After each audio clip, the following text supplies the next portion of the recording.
परमेश्वर को प्राप्त यह गायत्री मंत्र एक ऐसा मंत्र जिसे हर कोई जप सकता है, हर तरीके से जप सकता है और सिर्फ इसे जपने वाले का लाभ ही होता है, कभी हानि नहीं होती।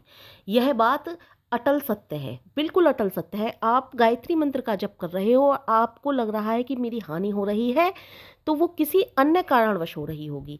आपके पापों का जो गठरी है वो कम हो रही होगी, इसलिए कुछ हानि हुई होगी। लेकिन गायत्री मंत्र के जप से हानि हो, ऐसा तो कभी हो ही नहीं सकता। ये असंभव है कि गायत्री मंत्र का जप कर रहे हैं हम और हानि हो रही है।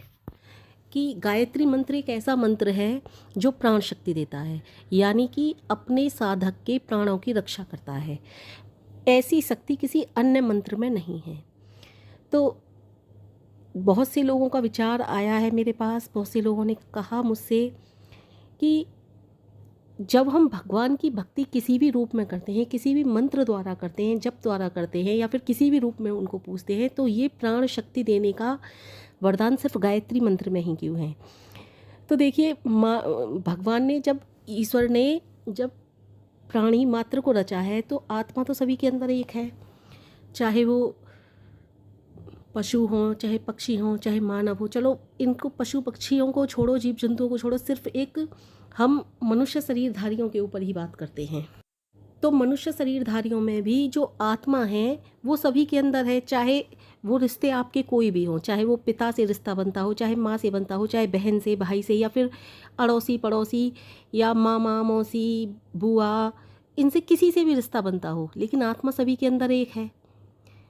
यानी कि परमपिता परमेश्वर का ने जो आत्मा डाली है वो अंश परमपिता परमेश्वर का सभी में एक है। लेकिन एक बच्चे की केयर जो करती है निस्वार्थ भाव से, पिता से भी बढ़कर, पिता भी संतान को अपने बहुत प्यार करता है, लेकिन माँ सबसे ज़्यादा प्यार करती है, निस्वार्थ भाव से करती है।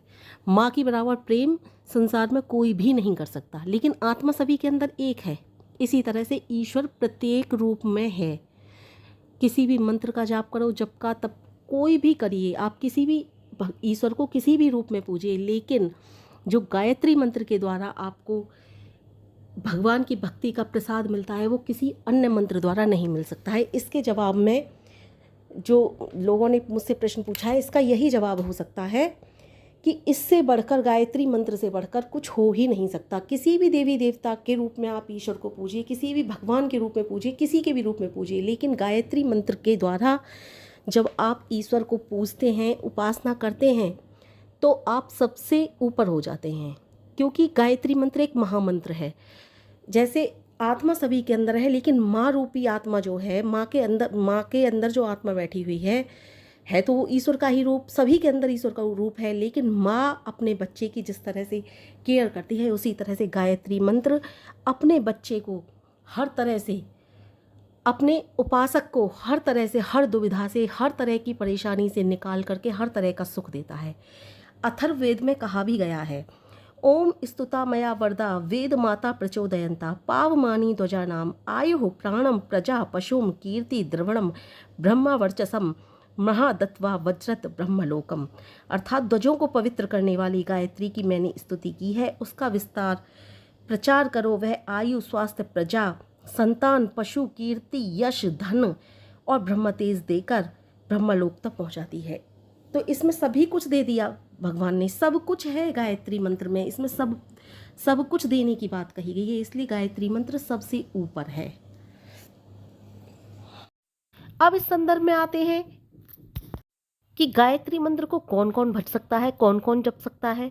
तो गायत्री मंत्र को ऐसा कोई भी व्यक्ति नहीं जो गायत्री मंत्र का जप नहीं कर सकता। अर्थात इस संसार के प्रत्येक व्यक्ति को गायत्री मंत्र जपने का संपूर्ण अधिकार है।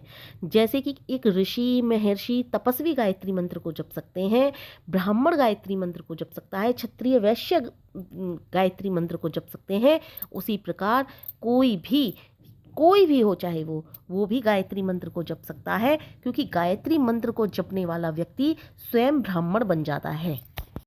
क्योंकि हमारे यहाँ पूर्व काल से ही ब्राह्मण जन्म से नहीं कर्म से माने जाते हैं, और जब कर्म उत्तम करेंगे गायत्री मंत्र का जप करते हुए तो हम ब्राह्मण बन ही जाते हैं। और जब ब्राह्मण बन ही गए तो आप कहोगे पहले से तो ब्राह्मण नहीं है तो गायत्री मंत्र का जप क्यों करें? तो भैया ये तो गलत बात है कि कोई ब्राह्मण नहीं है तो उसको ब्राह्मण बनने का अधिकार भी छीन लिया जाए क्या? जब भी हम गायत्री मंत्र का जाप करते हैं तो हमें ये ध्यान तो छोड़ ही देना चाहिए कि हम स्त्री होकर के गायत्री मंत्र का जाप कर रहे हैं या फिर हम पुरुष होकर गायत्री मंत्र का जाप कर रहे हैं। क्योंकि जब हम गायत्री मंत्र का जाप करने बैठते हैं या फिर किसी भी प्रकार की ईश्वर की स्तुति करने बैठते हैं, पूजा पाठ जप तप करने बैठते हैं, तो हम उस समय सिर्फ एक आत्मा रह जाते हैं और उस आत्मा ने किसी भी प्रकार के कपड़े पहने होते हैं, चाहे वो स्त्री के हो सकते हैं चाहे वो पुरुष के हो सकते हैं। तो ये बात यहीं पर ख़त्म हो जाती है कि स्त्री को गायत्री मंत्र का जाप करना चाहिए या नहीं, या फिर पुरुष को गायत्री मंत्र का जाप करना चाहिए या नहीं। क्योंकि हम जब बैठ गए तो हम ना स्त्री रहे ना पुरुष रहे। जो ईश्वर ने हमें सिर्फ इस संसार रूपी भवसागर से तरने के लिए स्त्री या पुरुष का चोला पहना दिया है, और जैसे भी हमने कर्म किए हैं उन्हीं कर्मों के अनुसार हमारे लिए स्त्री या पुरुष को बना करके इस संसार में भेजा है। क्योंकि कर्मों के अनुसार ही स्त्री या पुरुष या फिर किसी भी प्रकार का जीव जंतु हम बन पाते हैं। ये बात तो यहीं पर साबित हो जाती है कि किसको गायत्री मंत्र का जाप करना चाहिए या किसको नहीं। जब हम ना तो स्त्री हैं उस समय स्तुति कर रहे हैं, ना हम पुरुष हैं, तो फिर ये बात कहाँ रही कि स्त्रियों को गायत्री मंत्र का जाप करना चाहिए कि नहीं, पुरुषों को गायत्री मंत्र का जाप ही करना चाहिए केवल। तो ये बात तो कहीं रह ही नहीं गई, या फिर किसी समाज या फिर किसी विशेष समुदाय के लिए ये बात कही गई हो। इसलिए कहते हैं कि कोई भी हो सकता है जो गायत्री मंत्र का जाप कर सकता है, क्योंकि जिस समय वो ईश्वर की स्तुति में बैठ गया वो स्त्री पुरुष से भिन्न अलग ही है कुछ और, जो ईश्वर ने बनाया है उसे। ईश्वर ने प्रत्येक जीव को बनाया है, प्रत्येक इस संसार में जितने भी प्रकार के जीव जंतु वगैरह पाए जाते हैं सबको ईश्वर ने बनाया है। अपने ही कर्मों के अनुसार ही वो भोग को भोग रहे हैं, जैसे जिसने कर्म किए हैं।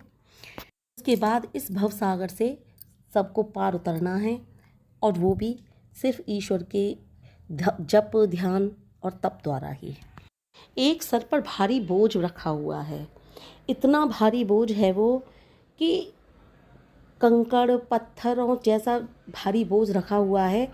लेकिन बोझ भी दो प्रकार के हैं। ये एक बहुत हल्का बोझ है जो कि सिर्फ पुण्य कर्मों का है, और जिनके पुण्य कर्मों का हल्का बोझ है उनकी ज़िंदगी बहुत आसानी से कटने लगती है, उनको खुशियाँ मिलती हैं।